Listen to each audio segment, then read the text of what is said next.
Moving through cities, violence starts in Detroit and ends in Southfield, leaving 2 people dead.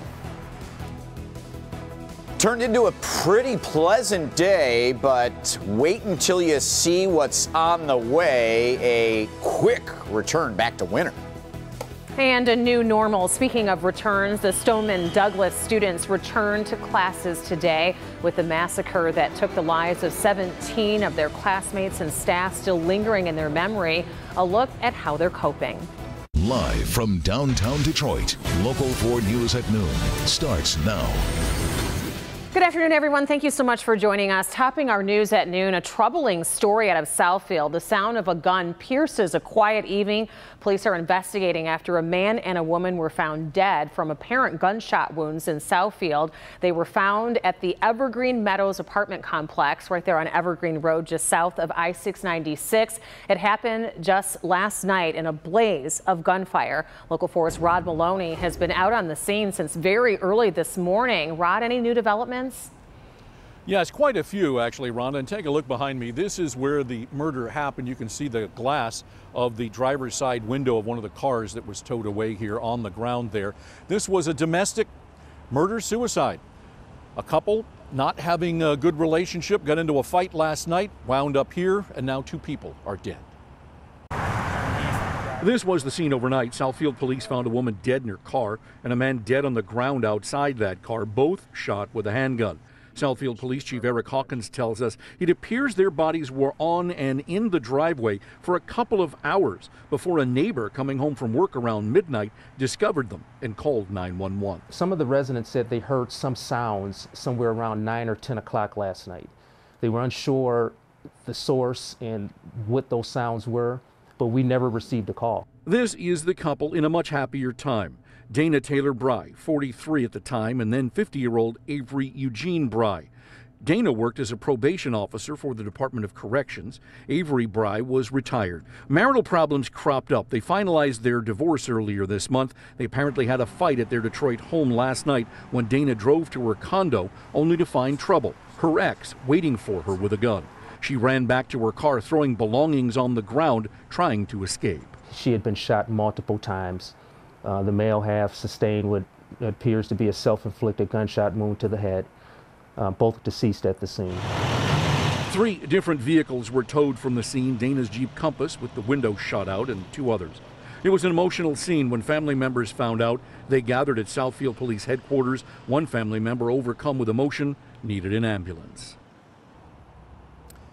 Now, police are telling us that they believe this was just the fight between the couple and that there is no further threat here. They're awaiting autopsy results to help them confirm what it is they believe they know about this case, but they expect to close it fairly soon. Back to you. Well, Rod, you mentioned that neighbors actually discovered this horrific scene. Have you been able to talk to any of the neighbors in that general vicinity about what they knew about this couple? Yes, they've not been especially forthcoming. We talked to one neighbor who actually discovered the scene last night. She told us that when the woman moved in, when Ms. Bry moved into the apartment complex last summer, she had a lot of family, a lot of help. But then she said she really never saw anybody ever again, and that Ms. Bry didn't have communication with anybody that they knew of in the neighborhood. What a tragedy. All right, Rod, thank you. Turning our attention now to the weather, and there are some big changes on tap. If you've been enjoying our spring-like temperatures, get your fill as long as it lasts today as we take a look at all the sun shining along in Detroit, Mount Clemens, Romulus, and you probably can't even tell that there's something looming like snow headed our way tomorrow. That Romulus camera, if you look really you know, you can't see it, but it is coming. A big change in the weather tomorrow. So let us enjoy this. We're near 60 from Lapeer 58, Pontiac 58, Howell 58, 56 I-94 from Ann Arbor into Metro Airport and Romulus, 54 degrees in Monroe. And the winds are whipping up a little bit. We've exceeded expectations temperature-wise. The sunshine is helping, and we've essentially removed the rain. We had a little spit and drizzle earlier this morning in our south zone, but that's been about it. We are looking great. The southern 2/3 of the lower peninsula in the 50s, but a pretty sharp drop in temperatures upstate. So there is a cold front coming. We're going to get into those upper 50s to near 60 everywhere, and then drop through the afternoon with that cold front coming, but fairly dry with that cold front driving that rain away. Rhonda, it is Thursday. All hands on deck. Everything goes. We'll explain.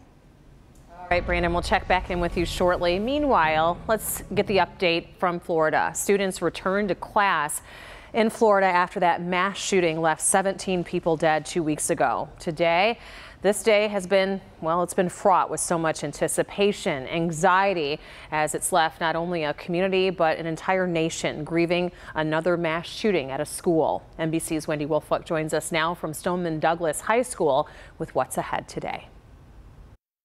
Rhonda, students were only back here for a half day of school today. The shortened schedule to focus on comfort, not curriculum. You look so pretty. Students returned to Stoneman Douglas High School, but without 17 proud Eagles.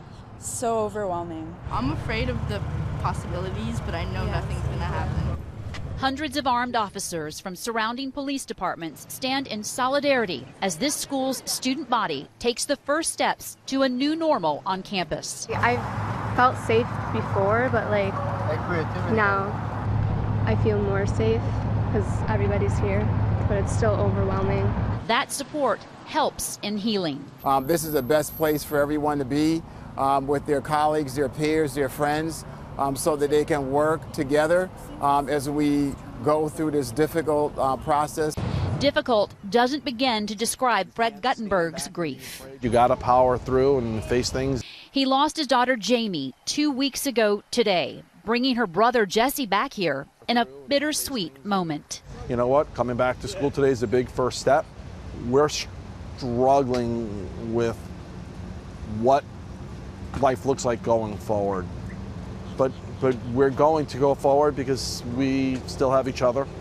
A tragic struggle for a family, a community, and a nation. Students who didn't feel comfortable enough to return here to Stoneman Douglas have been given the opportunity to finish their classes this year online. In Parkland, Florida, I'm Wendy Wolfolk, Local 4. All right, Wendy, thank you. And wow, does your heart go out to all of those families. Well, you're looking at live pictures right now. This is actually the scene outside of the school. There, the camera panning. You can see all of the different camera crews there. It's an early dismissal, as Wendy said, of the students that are leaving school. It was just a half day there today. Meanwhile, here at home, 17-year-old Ryan DeBrunay, the teen charged with making a false threat to South Lyon High School, appeared in court for a probable cause hearing. In court today, attorneys for DeBrunay requested a change to the existing $10 million bond, but the judge, Travis Reed, declined to make any changes. DeBrunay will appear back in court on March 22nd. And today, the fight for gun control makes its way to our state capitol. Hundreds of volunteers are in Lansing today demanding that lawmakers pass gun safety legislation in the wake of that mass shooting in Parkland, Florida, the deadliest shooting at a school since Sandy Hook. Volunteers and gun violence survivors are all urging Michigan policymakers to pass red flag legislation and to reject the bills that would force Michigan schools to allow civilians to carry concealed handguns on the premises. This is a picture of the Moms Demand Actions for Gun Sense in America group that is there on the Capitol steps today. Meantime, amid the mounting pressure, one of the nation's most popular sporting goods stores is taking a stand on the gun issue effective immediately. Dick's Sporting Goods has announced that they will no longer sell assault-style rifles like the one used in the Parkland shooting. In addition, they will stop selling firearms to anyone under the age of 21 years old, and they will no longer sell high-capacity magazines. The company says that it did sell a gun to the Parkland gunman last November. However, it was not the gun that was used in that deadly shooting. Also breaking at this hour, new developments in the ongoing Russia investigation. A judge sets a trial date of September 17th for former Trump campaign manager Paul Manafort. Manafort faces several federal charges, including money laundering and making false statements about his foreign lobbying. This morning, Manafort entered a not guilty plea to a rewritten set of charges that has been levied against him late last week. And after a 9-hour grilling session on Capitol Hill on Tuesday, President Trump's longtime aide and communications director, Hope Hicks, admitted to occasionally telling white lies for President Trump. Hicks denies lying about anything relevant to the Russia investigation, however, and she also refused to answer any questions about her time in the White House. Meanwhile, a U.S. intelligence report has revealed disturbing details about voting systems during the 2016 presidential elections. According to the report, Alaska, Arizona, California, Florida, Illinois, Texas, and Wisconsin all had their voting system data breached by Russian-backed covert operatives. The states were reportedly not fully informed of these breaches. Meanwhile, the White House is being accused of not doing enough to secure data leading up to the midterm elections later this year, an accusation that President Trump has refuted. Closer to home, a boil water advisory remains in effect for parts of West Bloomfield Township. The alert was put into effect at 4 o'clock on Tuesday afternoon. And since then, crews have been working to repair a water pressure issue that the city says prompted the boil water alert. The advisory concerns residents and businesses in the areas of east of Hiller Road and north of Green Roads. Officials say that the advisory could possibly last until the weekend. Residents are asked to boil water for 1 minute before use to ensure that it is safe to drink. And sure to be one of the most anticipated new venues to come to the city in a long time, Detroit's very own rapper Big Sean is teaming up with Imagine Entertainment to open up a mega movie theater and also live music venue right here in downtown Detroit. This morning, Big Sean and Imagine founder Paul Glantz gathered at Imagine in Royal Oak to confirm the plans, and Big Sean spoke about why this project is so important to him.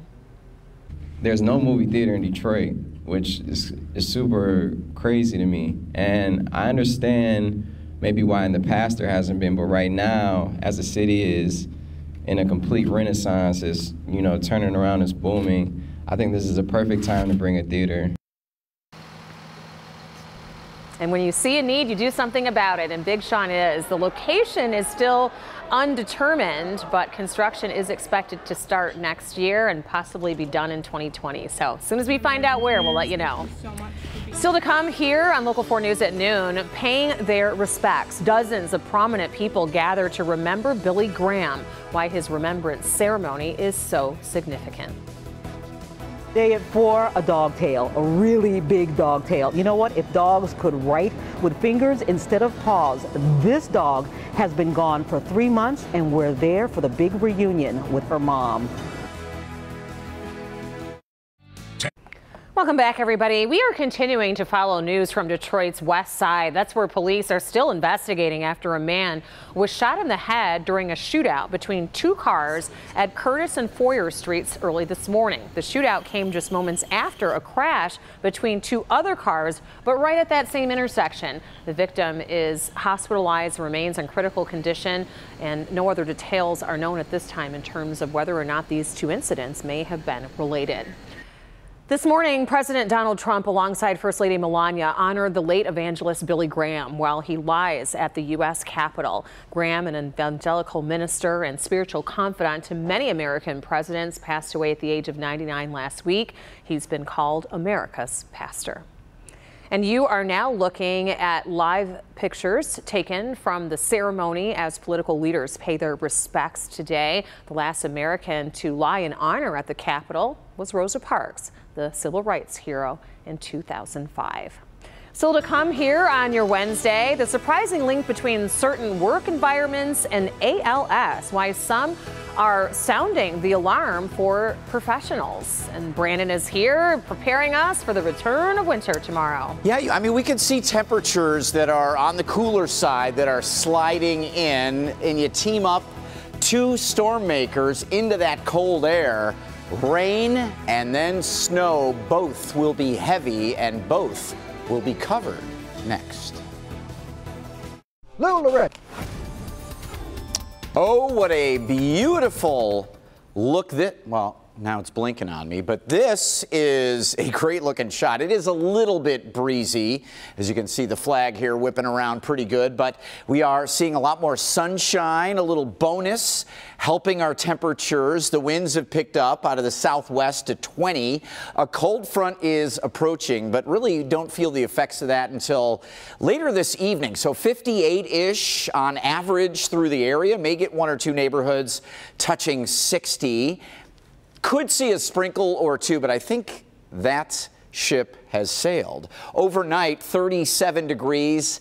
Rain in our south zone by sunrise. It'll be moving up from southwest to northeast, covering the area pretty good. But the rain from this morning is just scooting away. And as we look wider here, we see two areas of low pressure. One obviously creating all of this rain, even some severe weather possible to the deep south. But this secondary system coming out of the Four Corners and then Rocky Mountains, that will phase together and create quite a punch. As a cold front comes through tonight, we'll have cooler air in place as that system comes in. Nothing much happening today. Here's tomorrow about 7 a.m. and again, sunrise is at 7:10. So that rain will be moving in. Could be a little wintry mix at first, but a solid 1 inch of rain through 2 or 3 o'clock. Maybe some areas seeing a little more than that. So we encourage you to check your basements. Avoid those rivers that have been flooding. But 3, 4 o'clock in the afternoon, some snow starts to take over, and this will be going on for several hours as well. This GFS snow model has been a little more believable, 1 to 4 inches. Again, most of that Thursday evening and early overnight Friday. This is the NAM snow forecast, and it's a little overblown, 3 to about 9 inches in the area. We have to remember how much rain we're getting for the first half or 2/3 of the day, and that the soggy surface conditions with that rain and temperatures through a lot of the snow above freezing, it's going to be tough to stick. So we can't argue over accumulation numbers, but it's going to be sloppy, especially the second half of tomorrow. Rhonda, it does get better for the weekend. All right, Brandon, we'll try and muscle through it. Thank you. Well, people that are exposed to diesel exhaust at work may face a higher risk of ALS. There's a new study that measured the diesel exposure of over 160,000 adults in Denmark, and researchers found men with any exposure to diesel exhaust on the job were 20% more likely to have ALS than their peers. The majority of these men worked as gas station attendants, bus drivers, or construction workers. Experts say this does not mean that diesel exhaust causes ALS. Still to come here on your Wednesday, an adorable surprise at a Montana zoo. We'll show you coming up next. Alton 106. Welcome back, everybody. So a Montana zoo got an adorable surprise when one of its animals unexpectedly gave birth. Take a look at these tiny river otter pups that were born earlier this month. Oh, they're so little. Sadly, the mother rejected the litter, so the zookeepers took up the responsibility of motherhood. They're giving the babies round-the-clock feeding to give the little guys a fighting chance. As each day goes by, the babies get a little bit stronger, bigger, and more likely to survive. Wow, that's interesting that the mother rejected them. I wonder what that's about.